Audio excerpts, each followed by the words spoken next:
Assalamu alaikum. Hope all of you are doing well by the grace of the Almighty. I am also fit and fine. Today, I'd like to start with two sentences. I have written two sentences on the board. So let's check it out. He's a good boy, and the second one is the boy is good. Both of the sentences are similar according to their meaning, but in the point of the structural view, they are quite different. So try to find it out. He's a good boy. আমাদের পূর্ববর্তী ভিডিওটি ছিল অ্যাডজেক্টিভের উপরে, তারই ধারাবাহিকতায় আমরা সেখানে কিছু মিসিং ছিল, সেই মিসিংটা এখানে কভার আপ দেওয়ার চেষ্টা করছি। So he is a good boy, এখানে নাউন হলো দ্য বয়, এবং হিকে কিন্তু আমরা প্রোনাউন হিসেবে বলতে পারি বা নাউন ইকুইভ্যালেন্ট। সেই মতে এইখানেও আমরা নাউন দেখতে পাচ্ছি বয়কে। ওকে, এরপরে অ্যাডজেক্টিভ কোথায় আমাদেরকে খুঁজে বের করতে হবে। এই বয়কে মডিফাই করে এই যে গুড, এই ওয়ার্ডটি, সুতরাং এই গুড হলো অ্যাডজেক্টিভ। আবার এই বয়কে মডিফাই করে এই গুড, তাহলে এই গুড হলো অ্যাডজেক্টিভ। আমরা দেখতে পাচ্ছি যে একটি গুড হলো বয়ের আগে বসেছে এবং অপর গুডটি বয়ের পরে বসেছে। সুতরাং এই যে পজিশন অফ অ্যাডজেক্টিভ, এর উপরে ডিপেন্ড করে আমরা দুটি নাম দিতে পারি। Like one,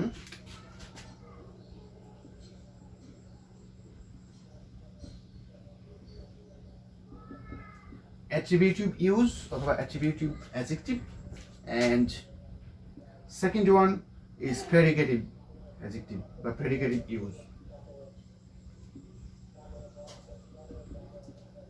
Predicative use, okay? Attributive use and predicative use. আমরা attributive কথাটির সাথে পরিচিত না হলে, অন্তত যারা বেসিক লেভেল থেকে ইংলিশ প্র্যাকটিস করছি তারা অবশ্যই প্রেডিকেট কথাটির সাথে পরিচিত। Because the main two parts of any sentence are subject and predicate. The first noun or noun equivalent is called subject, and the rest part of the sentence is called predicate. সুতরাং এখানে পরবর্তী অংশ predicate। সুতরাং পরবর্তীতে যে অ্যাডজেক্টিভটি ব্যবহৃত হয়েছে অথবা যে সেন্টেন্সে অ্যাডজেক্টিভটি পরবর্তীতে ব্যবহৃত হয়েছে নাউনের পরবর্তীতে, সেটিকে আমরা প্রেডিকেটিভ ইউজ অফ অ্যাডজেক্টিভ বলতে পারি। লাইক এটি, এখানে নাউন এবং এটি হচ্ছে অ্যাডজেক্টিভ, সুতরাং এটি হচ্ছে প্রেডিকেটিভ ইউজ অফ অ্যাডজেক্টিভ। তাহলে প্রেডিকেটিভ ইউজ অফ অ্যাডজেক্টিভের অপোজিটটা কি হবে? অ্যাট্রিবিউটিভ ইউজ, অপোজিট অথবা অ্যান্টোনিম। সুতরাং অ্যাট্রিবিউট এর মিনিংটা আমাদের এক্ষেত্রে না জানলেও কিন্তু চলছে, সো আমরা অতিরিক্ত প্রেশার নেব না। তাহলে কি হচ্ছে? এটি হচ্ছে অ্যাট্রিবিউটিভ ইউজ, অ্যাট্রিবিউটিভ ইউজ, এটি হচ্ছে অ্যাডজেক্টিভ এবং এটি হচ্ছে নাউন অর নাউন ইকুইভ্যালেন্ট। তাহলে অ্যাট্রিবিউটিভ এবং প্রেডিকেটিভ ইউজের স্ট্রাকচারটি কেমন হতে পারে? লাইক এটি আমরা দেখতে পাচ্ছি যে অ্যাডজেক্টিভ প্লাস নাউন, আর এখানে নাউন ফ্রেজ হতে পারে। ওকে, অ্যান্ড প্রেডিকেটিভ ইউজটা কি হবে? নাউন প্লাস এখানে ভার্ব থাকতে পারে, প্লাস অবশ্যই কিছু না কিছু থাকবে, প্লাস অ্যাডজেক্টিভ। ওকে, স্ট্রাকচারের বিষয়টি যেহেতু আসলো, তাহলে এক্ষেত্রে আরও বলতে হয় যে অ্যাডজেক্টিভ কিন্তু একটা নির্দিষ্ট স্ট্রাকচার মেনেই সেন্টেন্সে ব্যবহৃত হয়। সেই স্ট্রাকচারটি কি? আমরা সরাসরি স্ট্রাকচার না লিখে বরং যদি এক্সাম্পল দিই, তাহলে বিষয়টি আমাদের কাছে একেবারে সহজবোধ্য বা বোধগম্য মনে হবে। সো এক্সাম্পলটি দিই, আমি এক্সাম্পলটি লিখি এখানে। লাইক আমি যদি লিখি যে Ali is a tall man, Ali is a tall man, এটি যদি লিখি এবং আমরা ফাইন্ড আউট করার চেষ্টা করি এখান থেকে নাউন অ্যাডজেক্টিভ এগুলো, এখানে এটি হচ্ছে নাউন, ওকে, এটি হচ্ছে ভার্ব, এখানে এটি হচ্ছে নাউন। এই নাউনকে যেহেতু মডিফাই করছে, এটি ম্যান সম্পর্কে অতিরিক্ত ধারণা দিচ্ছে অথবা অ্যাডিশনাল ইনফরমেশন দিচ্ছে, তাহলে এটিকে আমরা অ্যাডজেক্টিভ বলতে পারি। এবং এটি হচ্ছে আমাদের ডিটারমিনার। ওকে, তাহলে আমাদের স্ট্রাকচারটি কেমন হলো? ঠিক এটুকু নিয়েই কিন্তু আমাদের structure. That means determiner plus adjective plus noun or noun phrase. এই স্ট্রাকচারটি ফলো করেই কিন্তু আমরা অ্যাডজেক্টিভের ব্যবহারটা করতে পারি। এখন আমাদের জন্য আরো 5টি সেন্টেন্স লেখা আছে বোর্ডে। Let's read it out. I will go to Dhaka for a 7 days vacation. I need only little milk. He has only few friends.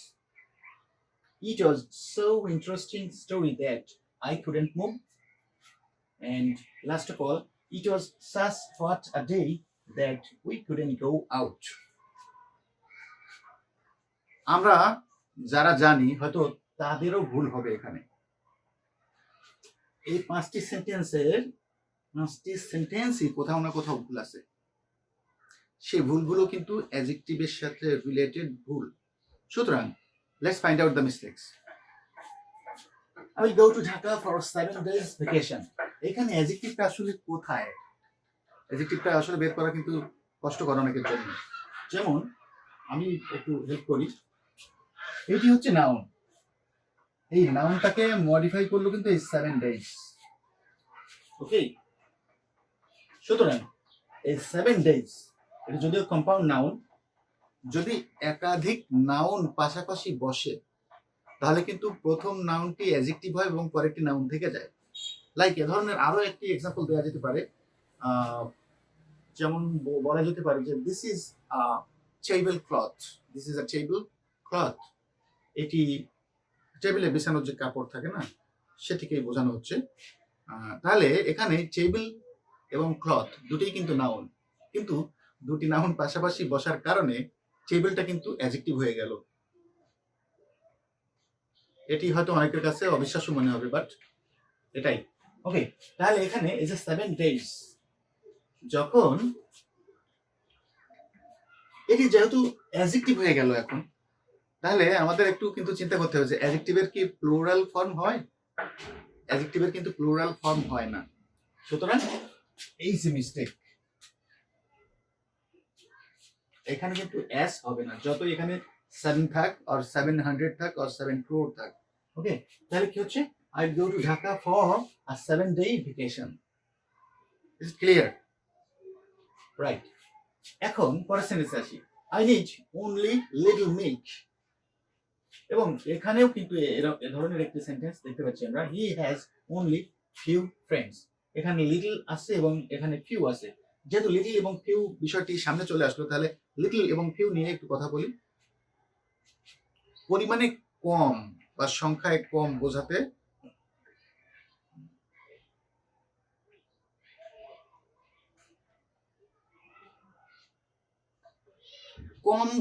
আমরা লিটল অথবা ফিউ ব্যবহার করতে পারি। যেগুলো হচ্ছে গণনযোগ্য নাউন, যে নাউনগুলো গণনযোগ্য সেগুলোকে যদি আমি মডিফাই করতে চাই তাহলে আমাকে ফিউ দিয়ে করতে হবে। এবং অগণনযোগ্য, দ্যাট মিনস আনকাউন্টেবল নাউনের ক্ষেত্রে আমরা লিটল কথাটি ব্যবহার করব। যেমন আমি বলতে পারি যে এই গ্লাসে অল্প একটু দুধ আছে, তাহলে আমি কি বলবো? There is a little milk in this glass. এখন লিটল মানে আমরা জানি যে সাইজে ছোট বা বয়সে ছোট, এটি কিন্তু আসলে ভুল ধারণা, একাধিক অর্থ হতে পারে। সুতরাং আমাদেরকে কিন্তু বুঝতে হবে, মুখস্থ করার বিষয় না এখানে। এবং ফিউ এর ক্ষেত্রে বলতে পারি যে এখানে যেমন লেখাই আছে he has only few friends, এরকম আমরা বলতে পারি। তবে আমি যেহেতু আগেই বলেছি যে এই প্রত্যেকটি বাক্যেই কোথাও না কোথাও ভুল আছে। সেই ভুলটি কি? যদি সেন্টেন্সে অনলি থাকে, ওকে, সেন্টেন্সে অনলি থাকে এবং অ্যাডজেক্টিভ হিসেবে লিটল থাকে, অনলির পরে যদি আমি লিটল ব্যবহার করতে চাই তাহলে অবশ্যই এর মাঝখানে একটি আর্টিকেল বসাতে হবে। That means I need only a little milk. I need only a little milk.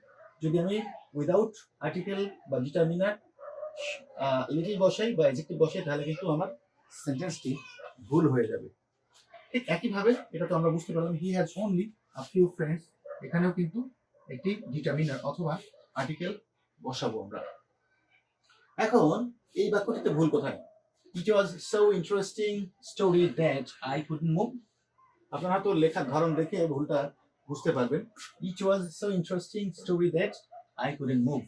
আমি কিন্তু এখানে আগে থেকে জায়গা রেখে দিয়েছি। মিন্স কি? It was so interesting dash story that I couldn't move. এখন এইখানেও কিন্তু এটি ডিটারমিনার বসবে, সেই ডিটারমিনারটি কি এই অনুযায়ী বসবে, তাহলে বসবে এখানে। তাহলে কি হচ্ছে, ইট ওয়াজ সো ইন্টারেস্টিং। এই যে সো এর পরে যদি অ্যাডজেক্টিভ থাকে, সো এর পরে যদি অ্যাডজেক্টিভ থাকে এবং সেই অ্যাডজেক্টিভের পরে তো অবশ্যই নাউন থাকবে, কারণ সেই নাউনকে মডিফাই করছে, তাহলে সো যুক্ত অ্যাডজেক্টিভ এবং নাউন এর মাঝখানে কিন্তু অবশ্যই একটি ডিটারমিনার করবে, এই বা এন আমরা বসাই সাধারণত। সো যুক্ত অ্যাডজেক্টিভ এর পরে নাউন, এর মাঝখানে অবশ্যই একটি এই বা এন বসবে, তাহলেই কিন্তু এটি পারফেক্ট সেন্টেন্স হবে, otherwise not. It was so interesting a story that I couldn't move. স্টোরিটা এত ইন্টারেস্টিং ছিল, এত উপভোগ্য ছিল, এত আনন্দদায়ক ছিল যে আমি নড়াচড়াই করতে পারিনি, অথবা এখন সেখান থেকে উঠতে পারিনি বা সরতে পারিনি। ওকে, তাহলে লাস্ট সেন্টেন্সটা আমরা দেখি। It was such what a day that we couldn't go out. এই ক্ষেত্রে কোথায় ভুলটা? আমাদের তো এখানে ভুল ছিল, যেমন আমরা ডিটারমিনার বসাই অথবা আর্টিকেল বসাই, এখানে তো আমরা বসিয়ে দিলাম, তারপরেও বলবো যে এই সেন্টেন্সে ভুল আছে। এই ভুলটি আসলে কোথায়? এই ভুলটি হচ্ছে, আমরা যখন সো বসিয়েছিলাম তখন কিন্তু অ্যাডজেক্টিভ এবং এই যে অ্যাডজেক্টিভ এন্ড নাউনের মাঝে আর্টিকেল বসেছিল, বাট যখন আমরা সাচ বসাবো, such, it was such, such কথাটি যখন বসাবো তখন সাচ এর পরে কিন্তু ডিটারমিনার বা আর্টিকেল বসবে। সুতরাং এই ক্ষেত্রে কিন্তু এখানে হবে না, এই ক্ষেত্রে হবে এইখানে। That means it was such a what day that we couldn't go out. It was such a what day that we couldn't go out. আমি কিন্তু নিয়মগুলো ঠিক বলে বলে লিখে লিখে বুঝিয়ে দিই নাই, জাস্ট ডিসকাস করলাম, এবং ডিসকাস করাটা ওই বলে লিখে মুখস্থ করার থেকেও অনেকাংশে বেটার। আপনারা এই ধরনের সেন্টেন্স আরো নিজেরা তৈরি করবেন, এবং সেক্ষেত্রে এই যে ডিটারমিনার বা আর্টিকেলের ব্যবহারগুলো একটু ট্রাই করবেন, তাহলে আপনাদের মস্তিষ্কে গেঁথে যাবে। বিভিন্ন প্রতিযোগিতামূলক পরীক্ষায় কমন এরার্স থাকে, অথবা এখানে ফিলিং দ্য ব্ল্যাঙ্কস থাকতে পারে, অ্যাডজেক্টিভের সঠিক ব্যবহার হতে পারে, ঠিক এই ধরনের ক্ষেত্রে কিন্তু এই জাতীয় প্রশ্নগুলো প্রচুর পরিমাণে আসে। তাহলে এখন যে কথাটি বলবো সেটি হচ্ছে linking verb related. Linking verb সম্পর্কে আপনারা অবশ্যই জানেন, অ্যামিজার, ওয়াজ, ওয়্যার, সিম, ফিল, লুক, এ জাতীয় যে ভার্ব। ওকে, তাহলে লিঙ্কিং ভার্ব সম্পর্কে বলতে গেলে প্রথমে বলতে হবে যে লিঙ্কিং ভার্বের পরে অ্যাডজেক্টিভ বসে। লাইক আমি একটা সেন্টেন্স দিয়ে এক্সাম্পল দিই।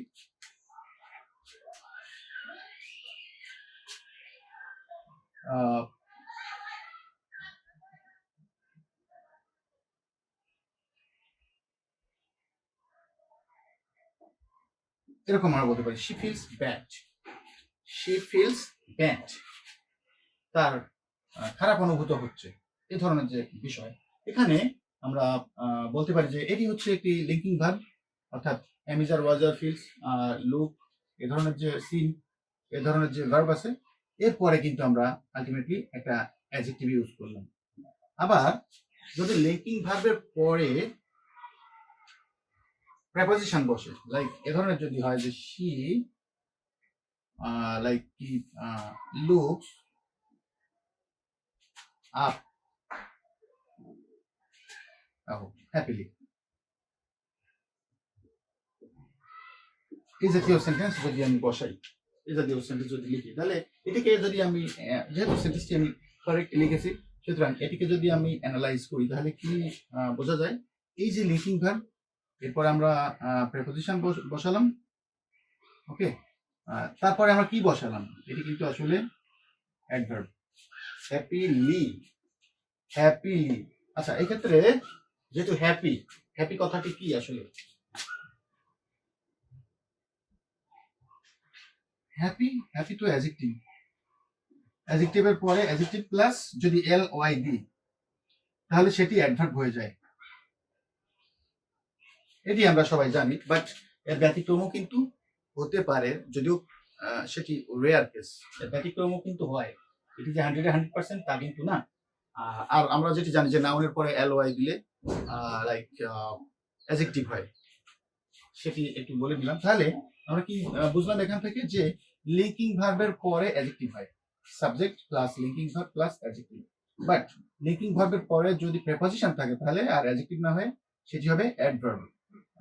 তাহলে কি হচ্ছে, সাবজেক্ট অথবা নাউন প্রোনাউন প্লাস এখানে কি হচ্ছে linking verb plus preposition plus adverb. এখন এই সেন্টেন্সের দিকে দেখুন, she looks absolutely nice. She looks absolutely nice, তাকে অ্যাবসলিউটলি সুন্দর দেখায়। অ্যাবসলিউটলি বাংলা মিনিং আমি বলতে পারছি না এর মধ্যে। He looks absolutely nice, that means completely এর মতো, কমপ্লিটলি নাইস। তাহলে এই সেন্টেন্সটি যদি আমরা একটু অ্যানালাইজ করি, এখানে সাবজেক্ট বসছে, এখানে লিঙ্কিং ভার্ব বসছে, এটি কি, এটি কিন্তু অ্যাডভার্ব। তাহলে আমরা কি বুঝলাম যে সাবজেক্টের পরে যদি লিঙ্কিং ভার্ব বসে এবং তারপরে যদি অ্যাডভার্ব বসে তাহলে তারপরে বসবে অ্যাডজেক্টিভ, কারণ এই অ্যাডজেক্টিভটাকেই মডিফাই করছে এই অ্যাডভার্বটি। তাহলে শি লুকস অ্যাবসলিউটলি নাইস। তাহলে আমরা লিঙ্কিং ভার্ব নিয়ে 3টি কথা বললাম, এগুলো আবার একটু রিক্যাপ করার চেষ্টা করবেন। এবং এখন এখানে আমি শেষ করার চেষ্টা করছি, তা না হলে আরো হয়তো এপিসোড তৈরি করতে হবে। I like village life, I saw some Indian college girls, I need a notebook, I have bought a gold ring. এই 4টি সেন্টেন্স আমরা একটু দেখার চেষ্টা করি। লাইক এখানে কিন্তু noun, okay, Indian college girls, notebook, gold ring, এই সবগুলোই কিন্তু নাউন। আমরা আগে একটি কথা বলেছিলাম যে একাধিক নাউন যদি পাশাপাশি বসে তাহলে তার শেষের যে ওয়ার্ড থাকে সেটি নাউন হিসেবে থাকে এবং পূর্ববর্তী যে নাউনগুলো থাকে সেগুলো কিন্তু অ্যাডজেক্টিভ হয়ে যায়। আমরা টেবিল ক্লথ দিয়ে এক্সাম্পল দিয়েছিলাম। তো এই ক্ষেত্রেও এটি হচ্ছে কিন্তু অ্যাডজেক্টিভ, এটি কিন্তু অ্যাডজেক্টিভ, এটি কিন্তু অ্যাডজেক্টিভ, এটি কিন্তু অ্যাডজেক্টিভ। ওকে, আশা করি আজকের ক্লাসটি ভালো লেগেছে। ভিডিও লেন্থ বড় হয়ে যাওয়ার কারণে এখানেই শেষ করতে হচ্ছে। বাবাই, সকলকে ভালো থাকবেন।